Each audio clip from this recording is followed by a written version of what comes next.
दोस्तों, स्वागत है आपका मेरे YouTube चैनल इंग्लिश बाबू पर। और आज मैं फिर हाजिर हूँ आपके साथ एक नई स्टोरी लेकर। और दोस्तों, आज जो स्टोरी मैं आपके लिए लेकर आया हूँ ये एक मॉरल स्टोरी है। बहुत ही प्यारी मज़ेदार कहानी है। कहानी सुनने में आपको मज़ा आएगा। उसके अलावा दोस्तों, आज की इस स्टोरी में आपको कुछ नए इंग्लिश के वर्ड मीनिंग सीखने को मिलेंगे, उनकी करेक्ट प्रोनाउंसिएशन के बारे में पता चलेगा और हमेशा की तरह जो इसका ग्रामर का पार्ट है उसे बिल्कुल डिटेल में कवर करेंगे, तो एक एक स्ट्रक्चर को आप बड़ी आसानी से सीख पाएंगे। तो चलिए दोस्तों, आज की इस कहानी को हम शुरू करते हैं। और सबसे पहले कहानी का टाइटल देखते हैं। कहानी का टाइटल है टिट फॉर टैट। क्या मतलब हुआ दोस्तों? टिट फॉर टैट का ये एक फ्रेज़ है जिसका मतलब होता है जैसे को तैसा। तो दोस्तों, ये आज की इस कहानी का टाइटल है, शीर्षक है। और अब मैं इसे पढ़ना शुरू करता हूँ। आपसे रिक्वेस्ट है कहानी को बिल्कुल ध्यान से सुने। यदि कहानी में कोई नया वर्ड या फिर नया स्ट्रक्चर मिले तो आप उसे नोट ज़रूर करें, और यदि कहानी अच्छी लगे तो लाइक ज़रूर करें। तो चलिए इसको शुरू करते हैं।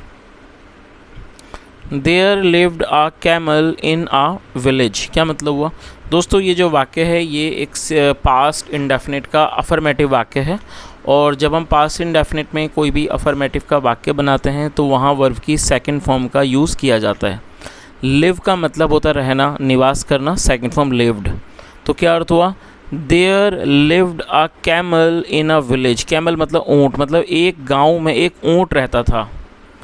Every day he used to go to a nearby lush farm to graze। क्या मतलब हुआ दोस्तों? ये जो वाक्य है इस वाक्य में used to का प्रयोग किया गया है। used to का प्रयोग पास्ट में किसी भी आदत को दर्शाने के लिए किया जाता है। जब आप पास्ट में दिखाते हैं कि कोई व्यक्ति पास्ट में किसी काम को बराबर करता था तो निरंतरता को या फिर कह सकते हैं कंसिस्टेंसी को दिखाने के लिए used to का प्रयोग किया जाता है। और used to के साथ फर्स्ट फॉर्म भी लगाई जाती है। तो क्या अर्थ हुआ? एवरी डे, हर दिन। ही यूज्ड टू गो, वह जाया करता था। टू आ नियर बाय मतलब एक नज़दीकी, लश मतलब हरा भरा, फार्म एक हरे भरे फार्म खेत में। टू ग्रेज, ग्रेज मतलब चरना, चरने के लिए। और दोस्तों आप इस वर्ब को ज़रूर नोट कर लीजिए। ग्रेज का मतलब होता है घास चरना, चरने को ग्रेज कहा जाता है। तो इस पूरी लाइन का क्या अर्थ निकला कि every day he use to go to a nearby lush farm to graze, मतलब हर दिन वह एक नज़दीकी हरे भरे खेत में जाता था चरने के लिए। The camel was very simple and honest. दोस्तों ये जो वाक्य है ये एक सिंपल पास्ट का वाक्य है। सिंपल पास्ट का मतलब होता है जब हम पास्ट में कोई ऐसा वाक्य बनाते हैं जहाँ पर वॉज या वर्ब का प्रयोग हेल्पिंग वर्ब के रूप में किया जाता है, साथ में नाउन या एडजेक्टिव को लेके वाक्य बनाते हैं। इस तरह का जो वाक्य है वो सिंपल पास्ट का वाक्य कहलाता है। और इस तरह के वाक्यों में कभी भी किसी भी तरह की वर्ब का प्रयोग नहीं किया जाता है, तो इस तरह के वाक्यों को नो एक्शन सेंटेंस भी कहा जाता है। सिंपल का मतलब होता है सरल और ऑनेस्ट मतलब ईमानदार। The camel was very simple and honest मतलब कि ऊँट बहुत सरल और ईमानदार था। There was a jackal who was his friend and was very cunning and crafty. क्या मतलब हुआ? There was a jackal. और दोस्तों ये जो वाक्य है ये सिंपल पास्ट का वाक्य है जहाँ पर वॉज का यूज़ हेल्पिंग वर्ब के रूप में किया गया है। देयर वॉज ए जैकल मतलब एक सियार था, जैकल मतलब सियार, एक सियार था। Who was his friend. दोस्तों इस वाक्य में हु का यूज़ किया गया है। हु एक रिलेटिव प्रोनाउन है। जब हम किसी का रेफरेंस देते हैं तो रेफरेंस देने के लिए हु का यूज़ किया जाता है, और ये भी हमारा सिंपल पास्ट का वाक्य है। देयर वॉज ए जैकल एक सियार था। हु वॉज हिज फ्रेंड जो उसका दोस्त था। एंड वॉज वेरी कनिंग और वो बहुत चतुर था। एंड क्राफ्टी और बहुत ज़्यादा चालबाज। तो दोस्तों आप इस दोनों वर्ड को नोट कर लीजिए। कनिंग का मतलब होता है कनिंग का मतलब होता है कपटी, धूर्त, चालाक। चतुर उसे कनिंग कहते हैं, और क्राफ्टी मतलब चालबाज। तो इस पूरी लाइन का क्या अर्थ हुआ कि एक सियार था जो उसका दोस्त था और वो बहुत चतुर और चालबाज था। Often he used to ride the camel and at times he used to create problems also for him। क्या अर्थ हुआ often? दोस्तों often का मतलब होता है अक्सर। दोस्तों यहाँ भी used to का प्रयोग किया गया है। जैसे मैंने आपको बताया used to का प्रयोग पास्ट की आदत को दिखाने के लिए किया जाता है। और राइड का मतलब होता है सवारी करना। Often he used to ride the camel मतलब कि अक्सर वह ऊँट की सवारी किया करता था। एंड एट टाइम्स, और कई बार, he use to create problems also for him, और कई बार वह, क्रिएट मतलब उत्पन्न करना, पैदा करना, वह कई बार उसके लिए समस्याएं उत्पन्न करता था, उसके लिए समस्याएं भी उत्पन्न करता था। बट लेकिन since the camel had never undergone any major problems, he generally ignored his misdeeds। क्या अर्थ हुआ? बट लेकिन, since क्योंकि, the camel had never undergone any major problem। दोस्तों इस वाक्य में had के साथ थर्ड फॉर्म का यूज़ किया गया। अंडरगो का मतलब होता है किसी चीज़ से होकर गुजरना, थर्ड फॉर्म अंडरगोन। और जब हैड के साथ थर्ड फॉर्म का प्रयोग किया जाता है तो इस तरह के जो वाक्य हैं वो पास्ट परफेक्ट के वाक्य कहलाते हैं। तो इस लाइन का क्या अर्थ हुआ? क्योंकि जो ऊँट था वो कभी भी किसी मेजर प्रॉब्लम मतलब बड़ी समस्या से होकर नहीं गुजरा था। ही जनरली इग्नोर्ड हिज मिसडीड। मिसडीड मतलब बुरे काम, मतलब वह आमतौर पर उसके जो बुरे काम थे, जो उसके मिसडीड थे, वो उनको अनदेखा कर देता था। इग्नोर का मतलब अनदेखा करना। वन डे, एक दिन, the jackal said to him, मतलब एक दिन सियार ने उससे कहा, ब्रदर कैमल, मतलब कि ऊँट भाई, there is a big farm nearby. तो उसने क्या कहा कि ऊँट भाई, there is a big farm nearby, मतलब नज़दीक में एक बड़ा खेत है। And I have seen big and tasty cucumbers in it. दोस्तों इस वाक्य में हैव के साथ थर्ड फॉर्म का यूज़ किया गया। सी मतलब देखना और थर्ड फॉर्म में सीन। तो ये प्रेजेंट परफेक्ट का वाक्य है। प्रेजेंट परफेक्ट का मतलब होता है जब हम वर्तमान में कोई ऐसा वाक्य बनाते हैं जहाँ पर कोई क्रिया का पूरा होना दिखाया जाता है। इस तरह के वाक्यों को बनाने के लिए हैज़ या हैव का प्रयोग हेल्पिंग वर्ब के रूप में किया जाता है, साथ में वर्ब की थर्ड फॉर्म लगाई जाती है। यदि आपका सब्जेक्ट आई, वी, यू, दे या फिर प्लूरल नाउन होगा तब आपको हैव का यूज़ करना है। ही, शी, इट और सिंगुलर नाउन में हैज़ का यूज़ करना होता है। तो इस लाइन का क्या अर्थ हुआ? उसने क्या कहा? आई have seen big and tasty cucumbers in it. Cucumber का मतलब होता है खीरे, मतलब मैंने उसमें बड़े और स्वादिष्ट खीरे देखे हैं। लेट अस गो, चलो आओ हम चलते हैं, एंड ईट देम, और उनको खाते हैं। For the last so many days, पिछले कई दिनों से, I have been eating very ordinary and tasteless stuff. दोस्तों इस वाक्य में हैव बीन के साथ फोर्थ फॉर्म का यूज़ किया गया। ये प्रेजेंट परफेक्ट कॉन्टीन्यूस का एग्जाम्पल है। प्रेजेंट परफेक्ट कॉन्टीन्यूस में जब हम कोई वाक्य बनाते हैं तो वहाँ पर हैज़ बीन या हैव बीन के साथ वर्ब की फोर्थ फॉर्म लगाई जाती है। तो उसने क्या कहा? For the last so many days, मतलब पिछले कई दिनों से, आई हैव बीन ईटिंग, मैं खा रहा हूँ, वेरी ऑर्डनरी मतलब बहुत साधारण, एंड टेस्टलेस स्टफ़, बहुत ही ज़्यादा बेस्वाद खाना मैं खा रहा हूँ। टेस्टलेस मतलब बेस्वाद। And I am tired of it, और मैं इससे थक चुका हूँ।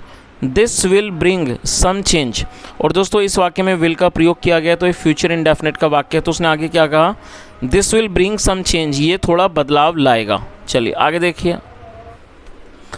Cunning as he was, the jackal gave such a description of the cucumbers that the camel's mouth began watering with an immense desire to eat them। क्या अर्थ हुआ?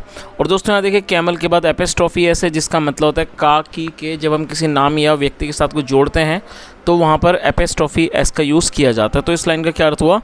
Cunning as he was, मतलब कि चालाक, क्या कह सकते हैं, चतुर जैसा वो था। The jackal gave such a description of the cucumbers. दोस्तों ये जो वाक्य है ये भी पास्ट का अफर्मेटिव वाक्य है। सेकंड फॉर्म में गेव मतलब कि सियार ने ऐसा, मतलब कि सियार ने खीरों का ऐसा ब्यौरा दिया कि द कैमल्स माउथ, की जो ऊँट का मुंह था, बिगन वाटरिंग, उसमें पानी आ गया, मतलब उसमें पानी आने लगा।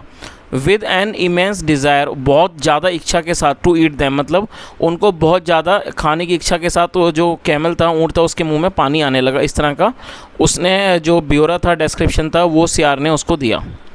And he became so restless, और वो बहुत ज़्यादा बेचैन हो गया। दोस्तों रेस्टलेस एडजेक्टिव है जिसका मतलब होता है बेचैन, और बिकम मतलब होना, और ये पास्ट का अफर्मेटिव वाक्य है तो सेकंड फॉर्म लगाई गई है।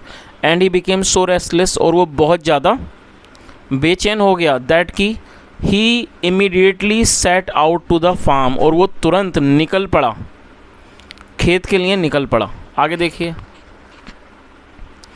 After reaching the farm, after मतलब बाद, आफ्टर रीचिंग द फार्म खेत पहुंचने के बाद, the jackal began eating cucumbers. दोस्तों बिगिन मतलब शुरू कर देना, सेकंड फॉर्म बिगिन। तो क्या अर्थ हुआ कि खेत पहुंचने के बाद जैकल बिगेन ईटिंग कुकुम्बर्स, जो सियार था वो खीरे खाने लगा। एंड और सीन्स क्योंकि jackals are small in size, जो जैकल्स हैं सियार होते हैं वो साइज़ में मतलब कि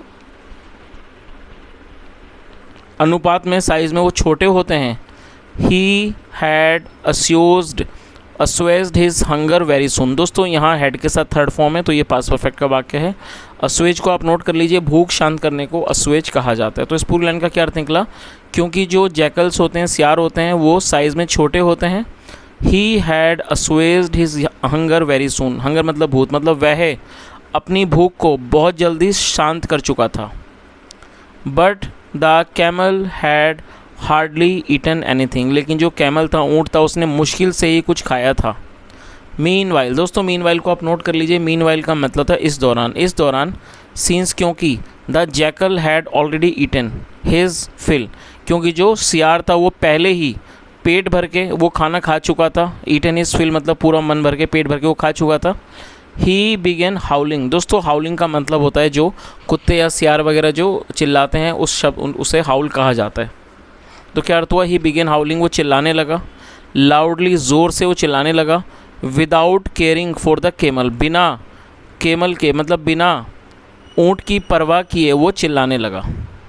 the camel tried to restrain the jackal, दोस्तों ये पास्ट का अफर्मेटिव वाक्य है जहाँ दो वर्ब का यूज़ किया गया है। ट्राई का मतलब कोशिश करना, रिस्ट्रेन मतलब रोकना।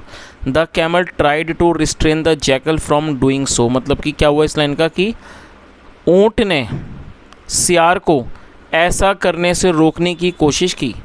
बट लेकिन he would not listen to him, लेकिन वह उसकी बात नहीं सुनता। ही सैड, उसने कहा, व्हाट कैन आई डू, मैं क्या कर सकता हूँ भाई ब्रदर, भाई केमल। तो उसने क्या कहा कि what can I do brother camel, मतलब कि ऊँट भाई मैं क्या कर सकता हूँ। आई एम हेल्पलेस, दोस्तों हेल्पलेस का मतलब होता है, हेल्पलेस एडजेक्टिव है जिसका मतलब होता है लाचार। तो उसने क्या कहा कि आई एम हेल्पलेस, मैं लाचार हूँ।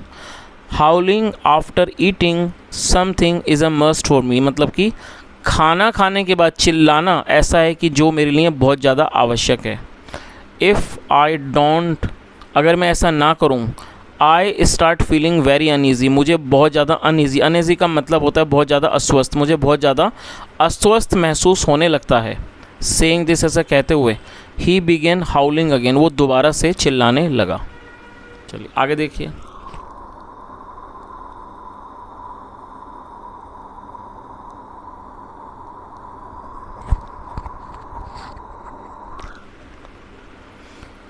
Hearing a jackal howling, the owner of the farm came running to his farm with a big stick in his hand। क्या अर्थ हुआ hearing a jackal howling, क्या हुआ इस लाइन का, hear मतलब सुनना, fourth में hearing, एक सियार को चिल्लाता हुआ सुनकर the owner of the farm, जो खेत का मालिक था, came running, वो दौड़ता हुआ आया, to his farm, वो अपने खेत पर वो दौड़ता हुआ आया, with a big stick in his hand, अपने हाथ में एक बड़ी लाठी लेकर वो दौड़ता हुआ अपने खेत आया।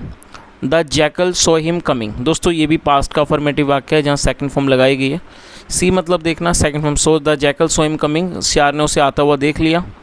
Because of his small size, अपने छोटे साइज़ की वजह से, he manage to escape through bushes without being notice. Escape मतलब बच निकलना, तो उसने क्या लाइन हुआ, इस लाइन का क्या हुआ कि अपने छोटे साइज़ के कारण he manage to escape through bushes without being notice, मतलब वो बिना नोटिस किए हुए झाड़ियों के माध्यम से बच निकलने में सफल हो गया। बट पुअर कैमल, लेकिन बेचारा ऊँट, दो हालांकि ही ऑल्सो ट्राइड, उसने भी कोशिश की, टू एस्केप बच निकलने की, वॉज कॉट पकड़ा गया, एंड बीटन मर्सिलेसली, और उसे मर्सिलेसली एडवर्ब है जिसका मतलब बहरे में से, और उसको बहरे में से उसको पीटा गया।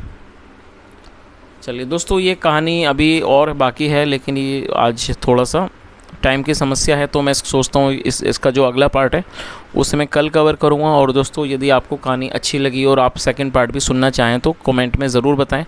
और यदि आपने आज कोई नया वर्ड सीखा हो या फिर आपका मैं कहानी के बारे में कुछ कहना है तो आप कहना चाहें तो आपका स्वागत है वीडियो में, कमेंट करके बताएँ। और जो भी आपका सुझाव हो यहाँ तक सुनने के लिए thank you so much. Have a nice day and bye.